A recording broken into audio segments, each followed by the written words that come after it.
Welcome to the Daily Plunge. We are in the book of Genesis, chapter 45, verses 16 through 28. So after Joseph has revealed himself to his brothers, and, the word gets out. I mean, this story is like wildfire throughout amongst the Egyptians. And Pharaoh and his officials are pleased. They are pleased with Joseph because he is admired for his wisdom, his godliness, his uprightness, right? And his virtues. And he has been a great blessing to the kingdom of Egypt. And so Joseph is one who is extolled and praised in a foreign land. And even though Hebrews are looked down upon, especially people from outside of Egypt, they're just considered all barbarians. Joseph, their family are extolled and praised. And so the Pharaoh tells Joseph, tell your brothers to load up the wagon and move to Egypt, right? And, to come to Nile land.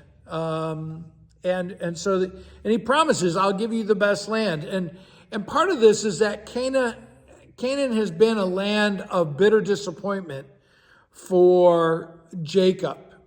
He lost his son Joseph, but didn't really. But he finds his son not in Canaan, but in Egypt. There's been famines. His wife Rachel has died. It's just been hard there. And so Joseph had already determined to bring his family, but now the king has endorsed that and then added on wealth to it. And so Joseph is pouring out wealth upon Benjamin and upon Jacob. He's sending wagons for them. In fact, Pharaoh says, don't even bring your belongings. It's cheaper just to get you here and we'll buy all new stuff. And he's promising 3 times the word best.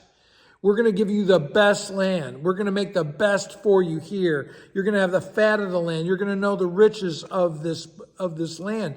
This is God's favor being poured out upon Joseph and upon Jacob because God is enabling this to happen. And when the brothers are going back, Joseph tells them, don't quarrel on the way.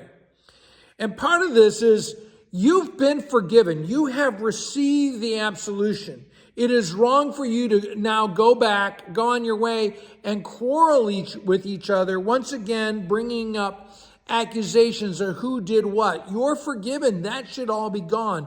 And how much should this be the attitude of the church, is that when we step away from the absolution that comes from Christ, we don't then turn the corner in the church and gossip and accuse one another, but rather we should be marked by that absolution. And part of all of this, this blessing that's falling upon Jacob and his family, is that Jacob always had the word of God with him. And therefore, he always had the ministry of God and his spirit and his angels upon him, even through the tough times. Well, the boys go back and they tell him Joseph is alive. And not only that, he's a ruler in Egypt. And it's like they can't even fathom this. Jacob is stunned. He doesn't believe it. But he sees the wealth and he says, I'm convinced. Obviously, something's happening. My son is alive. And part of this is that Jacob lets go of all the hurt and pain and the hatred against his sons because he's been forgiven, they're forgiven, and new life is beginning. Hey, thanks, friends. Have a blessed day.